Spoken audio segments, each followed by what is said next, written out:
มาอ้อมไก่พี่น้องถ้าปิดไว้เยอะอ้อมเซอร์อันไม่ได้ซื้อไปเลยห้ามาเลยไม่ได้ซื้อพักแล้วก็ไม่ได้ซื้อมะเขือแล้วก็โกโก้ยก็ไม่ได้อ้อมแต่ไก่นี่แหละทุกคนไก่มื้อนี้ก็ได้ไก่เป็นไก่ไข่เลยทุกคนไก่แม่ไข่ซื้อเมื่อวานนี้ตัวละ50 บาทถ้าซื้อไก่นะคุ้มเลยทุกคนถ้าซื้อไก่มากินนะคุ้มได้50 บาทนะกะได้เป็นตัวถ้าซื้อซีนหมูผัดก็ว่าแล้วเนาะกินไก่บ้านเฮาแซ่บกว่าหมูก็แซ่บคนเดียวแต่ว่ากินหลายมื้อแล้วมื้อนี้ก็มีผาทุกคนใส่มีดคือเก่าตอนแรกว่าจะต้มแต่ว่าเป็นใจจะกินอ้อมเอาเพราะว่ามีไข่น้ำไม่ได้เบิ่งถ้าพี่คิดว่าตัวผู้ซะดอกขอจับนะมาผัดมีไข่ตัวเมย์เลยได้ส่งโตปะทุกคนเมื่อวานนี้อ้อไปซื้อเคิร์งให้ข้าวปุ้นนั่นน่ะมันหลายเติบก็เลยเอาตัวเดียวเพราะว่าอันเขาก็เอาน้ำมันเนาะไม่มีบอนโซ่เมื่อหน้าพอแล้วจึงออกไปซื้อมาอีกคุ้มสุดก็คือซื้อไก่เลยทุกคน50 บาทก็ได้เป็นโต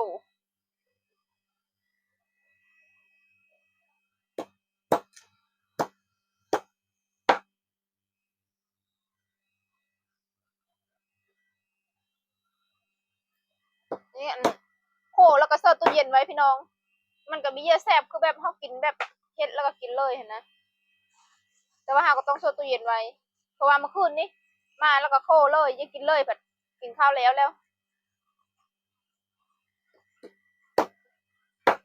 ียกกินแกงหน่อไม้นะทุกคนไม่ได้กินจ้าปะนี่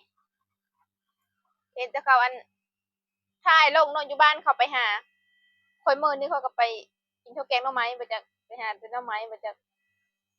กินหน่อไม้ลายแล้วจะเป็นกระเพาะก็มีบีกินแกงหน่อไม้ก็จะกินพี่เลยว่าเป็นปลาเป็นเพลินนี่ก็คือว่ามีข้อเยอะไปเลยทุกคนปลาอยู่หนองปลาป้อยปลาเพลินนะคะปลาธรรมชาติก็เป็นอยู่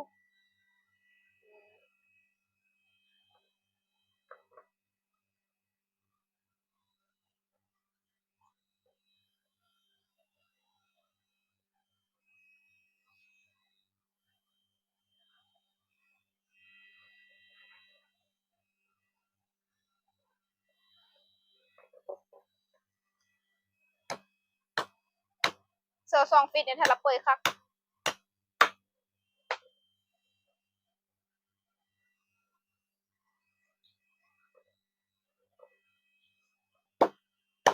เผ็ดกินแล้วเสือพอดีมีดฮักพอดีหมดทุกคนไข่นะนี่ยังก็เป็นไข่ไม่ไข่อยู่เลยอ้อมเธอเลยตอนแรกว่าจะต้มเห็ดไข่นี่ก็เลยว่าแกงเอา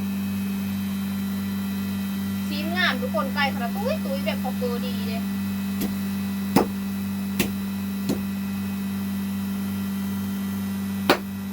ไก่บ้านเฮาสุดจ้อยแต่ว่าเขาที่ผมก็โคตรตลอด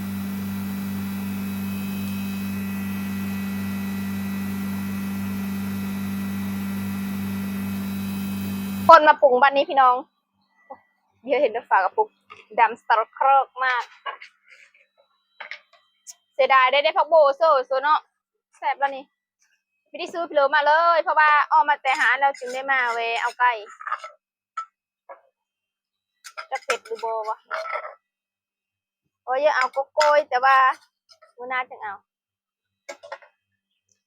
จะมาปรุงเกลือแป้งโน่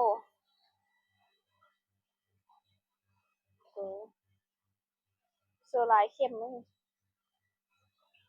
แป้งโน่นะเซอร์หลายๆแล้ว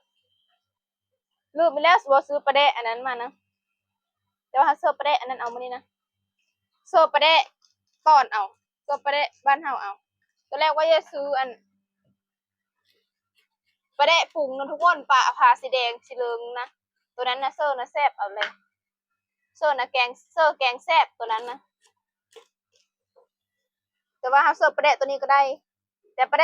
ดะอันนี้นะมันจะเป็นแบบว่าปลาแดะกินส้มปลาแดะเซอร์แกงหน่อไม้นะปลาแดะเซอร์ไก่นะแบบเซอร์ปลาแดะผ่านั่นเอาแต่ไม่ได้มีพิโรเซอร์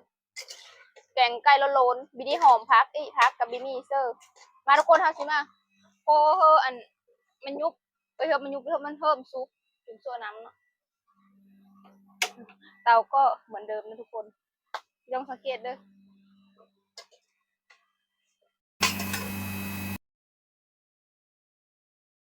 เป็นโซ่โบกี้ฮูดเลยดับข้าวแต่ว่าสำหรับคนน่ะโบกี้ฮูดก็แซ่บแล้วก็เบอร์มะเก้งเบอร์มะนาวก็แซ่บเพราะว่าเบอร์มะนาวมันจะขมๆแบบนี้นะคือแบบตัวแซ่บอ๋อขมๆอันนี้ก็เอามาแต่บอนอายพุ่นจนเหี่ยวแล้วเมื่อวานนี้ว่าจะเฮ็ดกินละแต่ว่าซื้อไก่ให้ไม่กินแต่ว่าเฮ็ดข้าวปุ้นขอส่วนเฮ็ดข้าวปุ้นก่อนข้าวปุ้นก็กินหลายคนเริ่มอายขึ้นแล้วเด้อนี่เดี๋ยวก็ขลุ่นเพิ่มมันเพิ่มอีกจังเลยทุกคนเลยขลุ่นไปเรื่อยๆจนเท่ามันเยอะสีมันเริ่มเป็นเริ่มมันเริ่มสุกแล้วก็เฮาก็เอาน้ำมาเซอร์แล้วก็ปาไว้จนเท่ามันเปื่อยมันสุกออกมาว่างท่าแกงสุกค่อยก็สิไปเอาดอกไม้เพราะว่ามื้อนี้น่ะเป็นวันศีลพี่น้องมื้อนี้น่ะเป็นวันศีลใหญ่ปกติบิฮู้ว่าคนอื่นก็เฮ็ดคือเดียวบ่ทุกคนบิฮู้ว่าอยู่บ่อนอื่นก็เฮ็ดคือเดียวบ่อยู่นี่นะค่อยมาก็แบบว่ามื้อศีลเฮาบ่ได้ลงกวนบ้านย่านน้ำแล้วก็เฮานะก็ค่อยนะมีค่อยสบายบิแบบว่า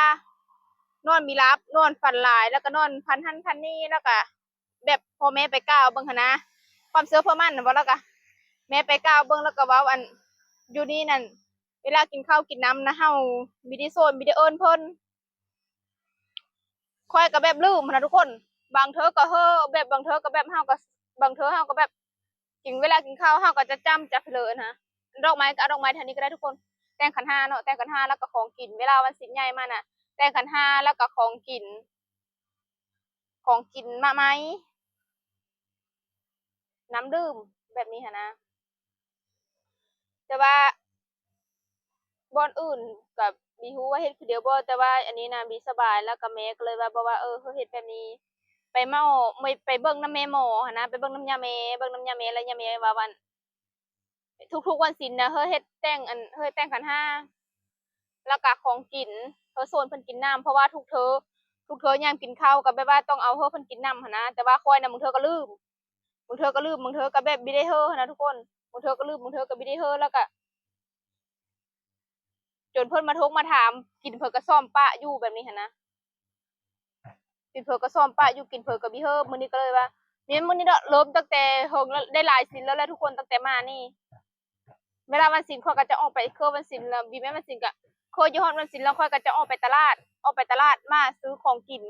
บีมีซื้อมาไหมซื้อมาไหมเวลาตัวเช้ามาก็เอามาไหมแล้วก็ของกินกับข้าวของกินก็เสิร์ฟเป็นส่งปั้นแล้วก็เอาของข้าวเสิร์ฟนะเพราะว่าเฮาก็มีฮู้แนวเฮ็ดไปเลยตามที่เพิ่นบอกมาเฮาเฮ็ดตามเพิ่นบอกแล้วก็มีอัน น้ำมีเพิ่นนี่แหละเฮาก็เฮ็ดตามมีแล้วพี่น้องผู้บ้านเฮาก็บ่มีหั้นนะมาบัดนี้ก็มาเต็มเซ้ออีทุกคนไปตลาดไปตลาดเฮาก็บ่ได้มีเพิ่นบ่ได้ซื้อเพิ่นเพราะว่าเฮาก็ซื้อตามงบเฮานี่มีหมากแกงข้อยซื้อมาโลนึงทุกคนแล้วก็แต่ว่าค่อยแบ่งกินนำมีฮู้ว่าเขาโฮเซอร์เป็นแนวโลเนาะปกติเขาสิซื้อหมากแกงกับหมากแอปเปิ้ล1 2 3 4 5หมากแกงกับหมากแอปเปิ้ลมาแต่ว่ารอบนี้น่ะมีหมากแอปเปิ้ลก็เลยเอาแต่หมากแกงเหนียวคือบ่เนาะ แบบขอบเจ้าที่เจ้าทานอยู่นี่หั้นนะเวลายามได้กินหั้นกินนี่ก็แบบเฮามีเอิ้นมีหาบางเทื่อก็เฮ็ดได้ว่าเขาเฮ็ดบัดนี้ล่ะเฮาแบบเฮ็ดบ่ได้ตลอดมีแม่นเฮ็ดบ่ได้ตลอดเฮาลืมเฮ็ดก็เลยว่าเฮ็ดแบบนี้เอาทุกศีลละเฮ็ดแบบเฮ็ดแบบนี้หาเพิ่นเฮาก็เฮ็ดตามเฮามีแหล้วทุกคนจริงๆแล้วเฮ็ดมาไม้มาเพิ่มมาไม้ก็มีตามตลาดมันก็บ่ค่อยมีคือมันมีแม่นตลาดใหญ่เป็นตลาดนัดน้อยคือบ้านเฮานะ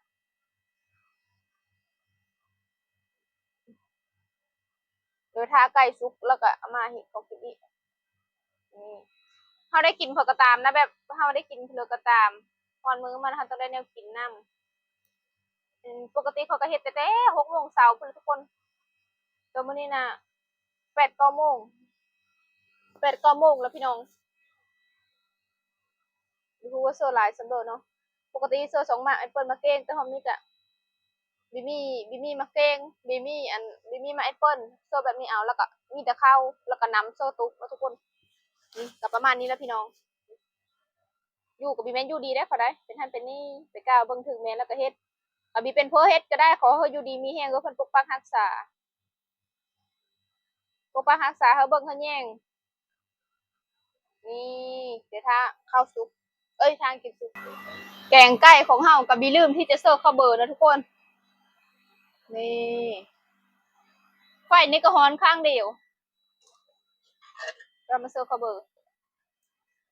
บางคนเขาก็จะตำเสื้อมะควิดเลยแล้วก็เสิร์ฟเลยแต่ว่าเฮาน่ะ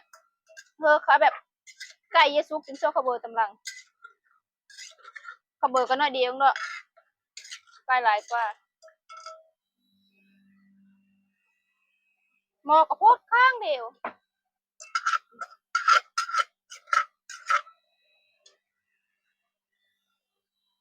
มันเด้ทุกคนไก่นะมันเสียดายไม่ได้พักมีได้พักโบพักหอมเซอร์นี่ก็น่าจะตุนไปอีกจังน้อยทุกคนเลยเพราะว่าหม้อฮ้อนข้างเดียวโพดข้างเดียวนี่ทุกคนอันนี้ก็คือข้าวปุ้นเรามาเมื่อคืนนี้แต่ว่าไม่มีเยอะหมดแต่เมื่อคืนนี้โอ้ตัวน้ำทะระบูดได้ทะระซิมเบิ้งถุงแล้วก็ไม่ได้อุ่นเลยนี่เซอร์ซัมนี้พอนะทุกคนมีมดจึงเอาตื้อติเซอร์จะได้เอาไว้ตำน้ำเอาเลยก่อน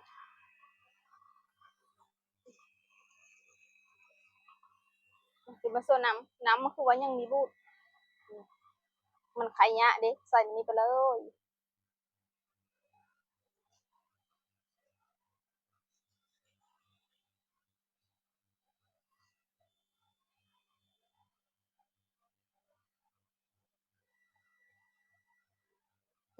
คือเป็นอันนี้ปะบูดแล้วปะจัก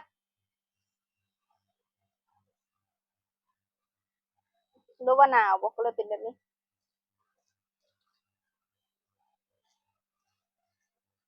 เนื้อปลานิ่นได้นี่เนื้อปลานิ่นเลยน้ำปลานิ่นได้นี่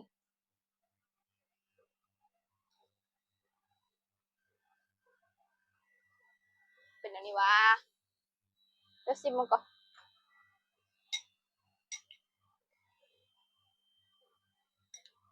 มีบูดแต่ว่าน่าจะแบบเฮาไม่ได้อุ่นมันเย็นมันก็เลยเป็นแบบนี้มาแกงไก่ของเฮาวันนี้พลยานเพชรเลยสมคิดน้อยพูดแล้ววันนี้นะจะดูว่าไข่มันวะน่าจะหมดแล้วไข่มันเนี่ยซิมไปเลยเอาไข่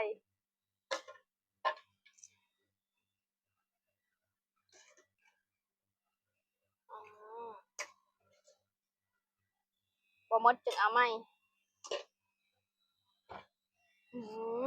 แซ่บทุกคนอันเดียวนี่สิ่งที่เราจะโดดก่อนก็คืออันนี้แหละข้าวปุ้นนี่แหละโอ้เสียดายเนาะถ้าอุ่นนี่คือสิแซ่บว่าจังนี้แบบมันคือชูไว้จางๆเย็นๆจางๆวันนี้นะมันยาหอนเนาะ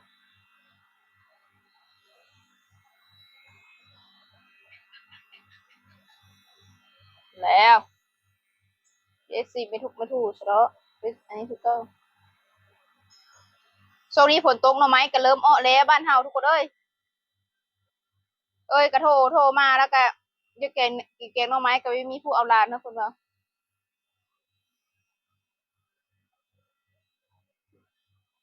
นี่อะไรอ่ะคุณอืมแซ่บอยู่แต่ว่า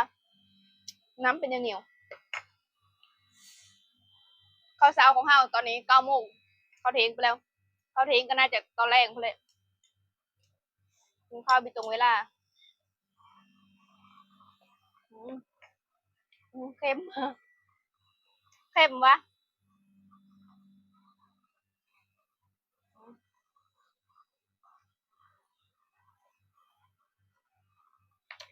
แล้วก็บีฮอมเบอร์พักนะทุกคนเพราะว่าบิลิเซอร์บุพักบิลิเซอร์มาพักแล้วก็บิลิเซอร์ก็เกินมีความโน่มีความโน่ของอันนั้นเลยนะเป็นแม่แกงไก่เลย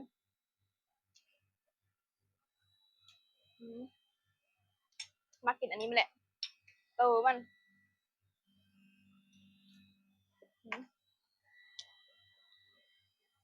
จับดู